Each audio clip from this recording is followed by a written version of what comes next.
Hey guys, welcome to Steve Knows, and today we are going over some amazing games that are coming soon to the Oculus Quest that you probably might want to check out and get your hands on. So without further ado, let's dive straight in and check out number 1. DREADHALLS, fear and more fear, as it's almost Halloween.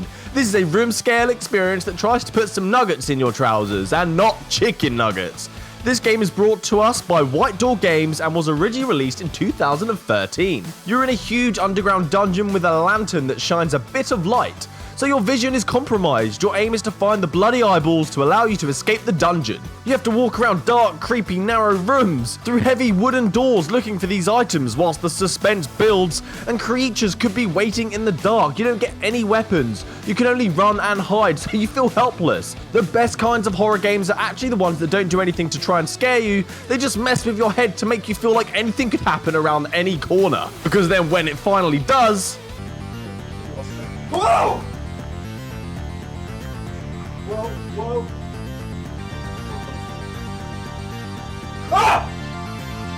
This is coming 3rd of October for only $9.99, which was actually a pretty good deal, because it's also a cross-buy game. If you have it on Rift, you'll also get it on the Quest. Next is Echo VR, definitely one of the most anticipated games on this system, being brought to us by Ready at Dawn Studios. Echo VR is a social hub where you can meet players and enter a game of Echo Arena in a battle of zero-gravity Quidditch. Your goal is to score in the opponent's goal. You can intercept passes, punch players to knock them away, take the disc off them, using zero gravity to glide and evade the opposing team by bouncing off the environment and using boosters to chase them down. I always welcome online multiplayer VR games as it's an experience like nothing else. A game like this relies on physical coordination as well as mental. The interactions of other players are real. Of course, there is a visual downgrade from the PC version to the Quest, but with a game like this where reactions and turning around are key, wireless play seems like it just belongs here. This is a game that was already released on the Oculus platform. I am hoping this is a gateway for more Echo combat content as well. Last, Labyrinth. This escape room Japanese game was created by Amateur KK. It's actually funded by a Kickstarter campaign. Japanese games always intrigue me as they tend to push creativity to their limits. They're not afraid to be bold, creepy, and stylish in their game. This is a puzzle game where you are to escape a mansion with this creepy little girl. There are puzzles and traps around corners for you to solve or evade in order to escape. The atmosphere created in this game seems like it will make it an interesting VR experience. You play a character with no memory of how you got to where you are. You are tied up to a wheelchair and the only companion is this little girl that doesn't speak any language you understand. This really provides you with a sense of loneliness, isolation and fear. It means you can play sitting down as well, which is great. This is expected to come 13th of November. It's hitting other systems as well, such as PlayStation VR, which was showcased at the Tokyo Game Show. Next is GADGETEER, a puzzle game brought to us by Metanaut. This is a physics-based puzzle game with over 60 different puzzles for you to try and complete. Definitely provides me with some nostalgia with the chain reaction aspect of Marble Run and Dominoes. These puzzles can be solved in any way you find possible. It's up to you. This seems like a very unique puzzle game that focuses on interaction and physics, where you get that fun of creating a huge chain reaction project in order to pass each level as they increase with difficulty and creativity. There is also a sandbox mode where you can just have fun and create your own chain reactions or hone your skills. It reminds me of that Honda advert.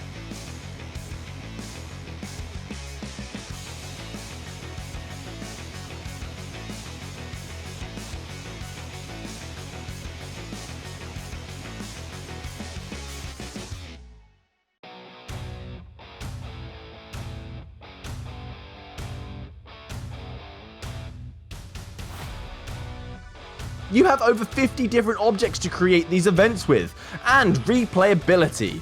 I'm not normally into puzzle games, but this actually piques my interest.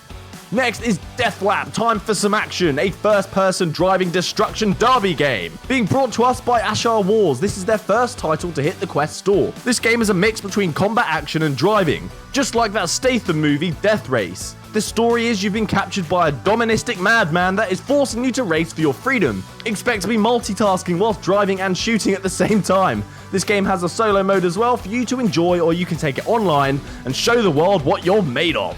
Soft, gooey jelly.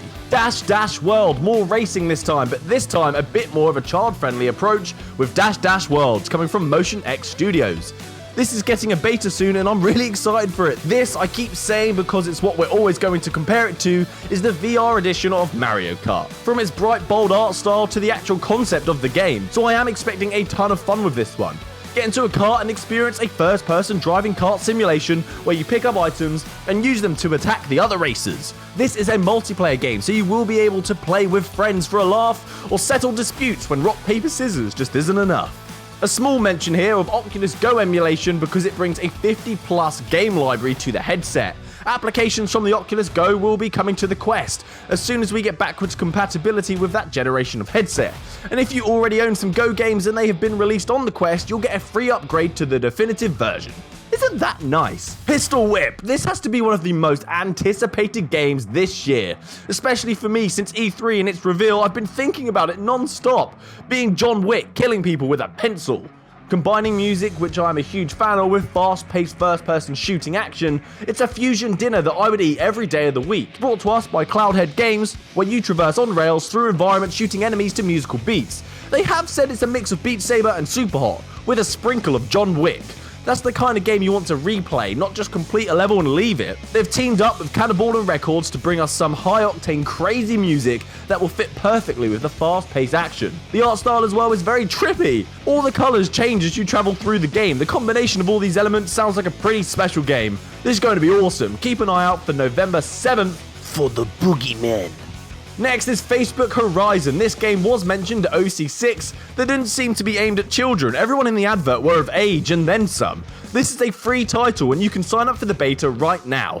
This is a game that places you in a world where you can explore, create, let your imagination run wild. The beta access will be available early 2020 on a rolling basis, so they'll let a group in and then the next lot and so on so they can scale their application. It's being compared to Minecraft and you can walk around user-created worlds. You are only limited to your imagination. As part of this game's launch, on the 25th of October, Facebook will be closing down other VR social platforms, Oculus Rooms and Spaces. The game allows you to fully customize how you look so you can be who you want to be. Then within the game, you'll be able to construct anything from stadiums to coffee shops. This is definitely a time killer. I might set up a Starbucks in this one.